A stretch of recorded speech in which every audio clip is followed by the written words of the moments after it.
You're listening to Kerry Lutz's Financial Survival Network, where you get valuable information you just can't find anywhere else.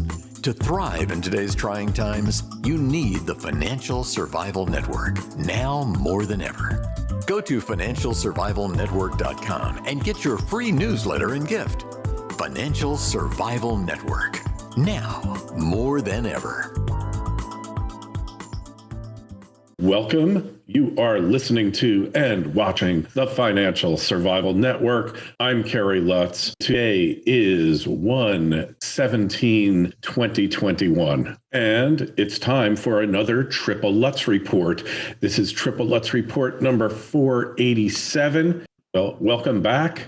And make sure you go sign up at the site for your free newsletter if you haven't done it already. Got one coming out very, very shortly, like in the next day or so.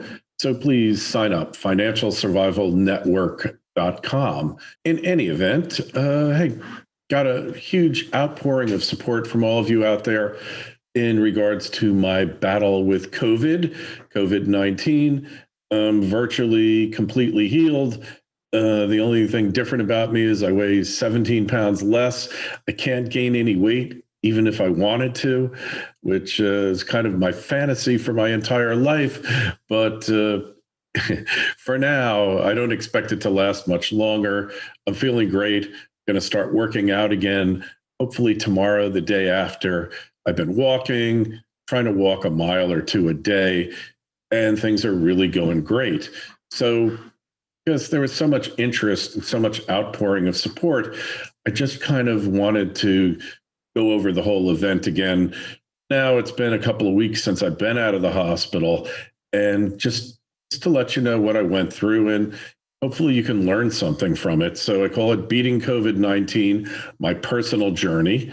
And as you know, leading up to New Year's Day, I spent a week in the hospital fighting COVID-19. And this along with a case of walking pneumonia, bacterial pneumonia. And it was a very challenging experience, but quite enlightening and beneficial as well. And I do mean that. Learned a lot from this experience, and I wouldn't take anything back. What can I tell you? From the pandemic's very underpinnings, I made no secret of my belief that governments and politicians at every level around the world were mishandling the pandemic. COVID-19 is quite serious. I've never said that it wasn't, especially when you're dealing with the elderly and those with comorbidities when they're affected. While the absence of underlying illnesses or those of younger ages does not guarantee immunity from the coronavirus, it greatly decreases the mortality rate and the likelihood of serious residual effects. And really, that's what we're talking about here. We've known about this from the very beginning, that it affects the elderly most, those 65 and up, and those with comorbidities. And from the start of the pandemic, I made a pledge to myself to lead my best possible life, all the while taking basic precautions against the disease, continuous hand washing, confining many, if not most, of my social activities to the out of doors, and taking a preventative course of HCQ, vitamin D3, zinc, and other supplements. Look, I never believed that I would get COVID. But going back to the early days of the outbreak during the Diamond Princess cruise ship experience, less than 20% of the crew and passengers actually got infected by COVID, despite their constant exposure and lack of social distancing. In hindsight, I understand that even if 70 to 80% of the population is immune, that fact's in contention, but I think it's reasonable. It's a reasonable inference to draw. It's still very possible and likely that you could be one of the 20% who's going to get the illness, as was I. It's a fact of life that we have no way of knowing which group we're in. We just don't know until you either get it or the pandemic ends and you haven't gotten it. Clearly, the majority of the population hasn't gotten and isn't getting and is not going to get COVID. We lose sight of this fact. And it's 330 million people. If 10% in the United States, if 10% of them get it, that will be 33 million people that get it. If 20% get it, that's 66 million. There's still hundreds of millions of people who will not, in fact, get it. That's the fact of the matter. The majority of the population hasn't gotten it, and it isn't going to get COVID. That's the fact. But if you do get it, hey, it's the most serious disease in the world, because your body, your life, my life, most serious thing to me. So we can argue the science all day long, but there's no question that the disease is real and taking a toll. How much of a toll is really the question, and how much of the toll is due to the misbegotten public response? That's really the issue. There are certainly a number of people who had underlying illnesses that have passed on due to COVID. And the actual number, of course, is subject to debate. Somewhere around 300,000, they say. Who knows? The actual number, like I said, we're not going to know for many years. But people with comorbidities like high blood pressure, like diabetes, like obesity, you can live for many years with chronic disease with these issues. So the fact is that a substantial number of people have died who wouldn't have died at this particular time.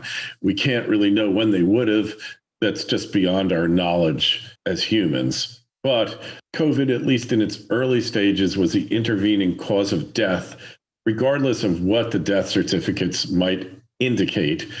There could be underreporting, there could be overreporting. We don't really know that. But the fact is, there are people who've passed on because of COVID, and if COVID hadn't come, they would still be here.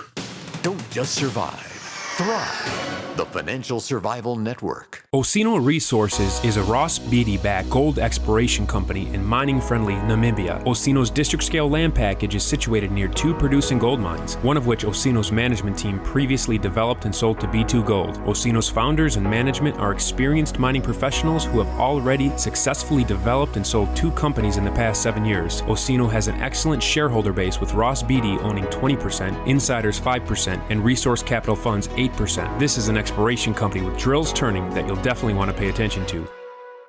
Osino trades in New York under the ticker OSIIF and in Toronto under the ticker OSI. To learn more, go to osinoresources.com. That's osinoresources.com. This is the Financial Survival Network, the information you need to thrive now more than ever. And then there's a very small minority of people who actually had no underlying illnesses, no comorbidities, got COVID. And this is in all different age groups, but it's a very small percentage, somewhere 6 to 10% of the total deaths. Hey, what can you say? We feel for these people, but this is a situation that we're living through. But other deaths have actually been caused by the lockdowns and the response to COVID. They've been underreported and apparently are quite high. Accidental drug overdoses, people doing drugs because they're not working and they're depressed, whatever. Suicides risen exponentially. In addition, during the lockdowns, the effort to flatten the curve, extremely serious non-COVID patient procedures were classified as elective and thereby delayed. And we have no idea how many treatable heart issues and cancer diagnoses became untreatable as a result. We're just never going to know. And another thing is that many people, especially the elderly, you avoided going to the hospital under any circumstances in an effort to avoid potential COVID exposure. So for all these reasons and more, I chose to ignore the histrionic-based response of the government and the medical establishment. I could have been hiding under my bed for 1 year and then gone out one moment, stopped at the store and gotten infected. And then what?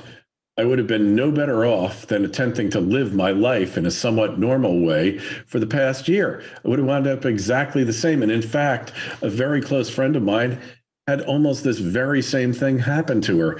She became a virtual recluse for the past year, and she still contracted COVID right around the same time as I did. Fortunate for her, her case was not as bad, as serious as mine. She only spent a day or two in the hospital. But who had the better life during the past year? Wasn't her. End result was still the same. We both got it.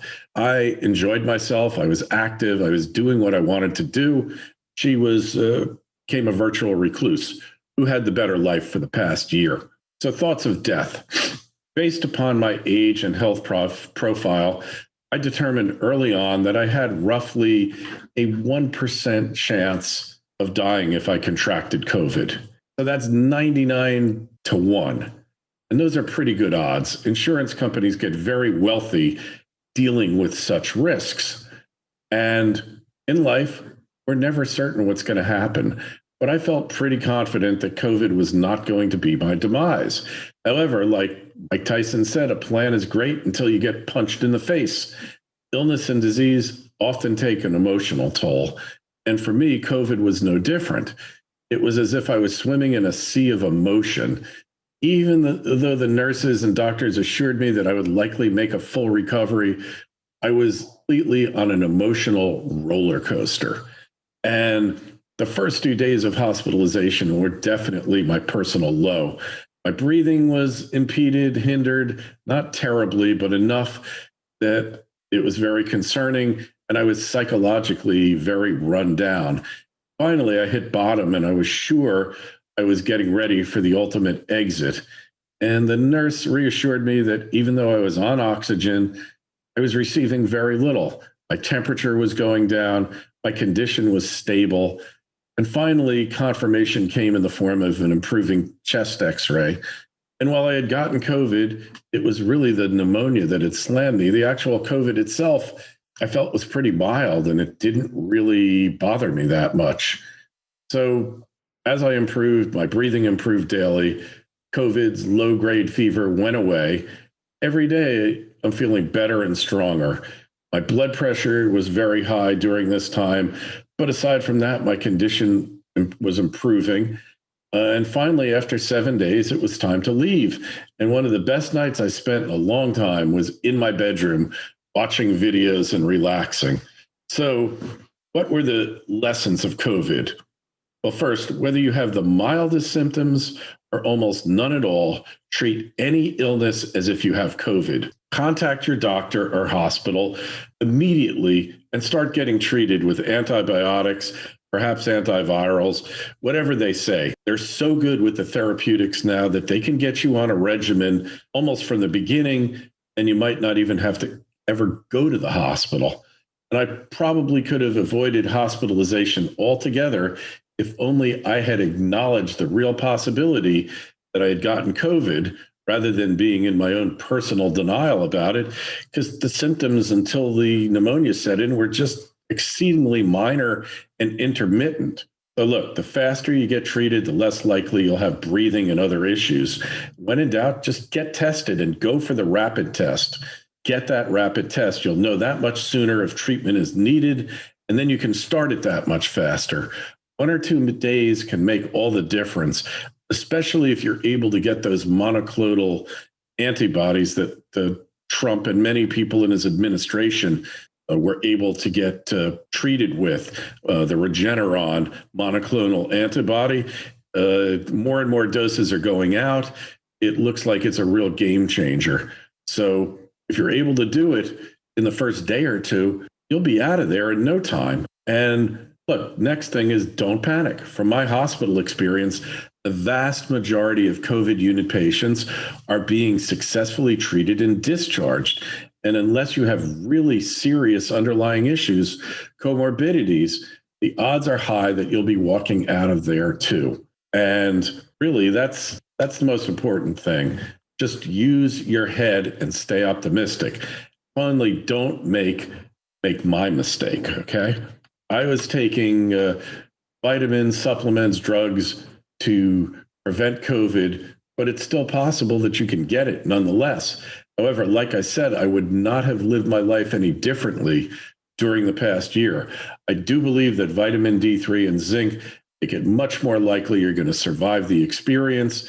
And I'll share a graphic on a study that will help clear that up for you. They can't say for sure right now, but the indication is that people taking vitamin D3 who have an adequate level are 80% less likely to perish, maybe even higher. So now it's time to get back to work and help people prepare for the next event, which no doubt is coming soon. You can be sure of that. Good luck, all of you. Thanks for the massive outpouring of support, and I wish you all only the best. Thanks. Kerry Lutz, been another Triple Lutz Report, signing off. Go over to financialsurvivalnetwork.com, sign up for your newsletter, and well, send us some emails, okay? KL@kerrylutz.com. If you've had COVID or you haven't, or somebody you know has had it, relatives, tell me about it. Share your experience with me. I'd really like to hear. That's it for now. We'll talk to you again soon. Thanks for listening to Kerry Lutz's Financial Survival Network, your solution to today's trying times. For the latest, go to financialsurvivalnetwork.com. Financial Survival Network, now more than ever.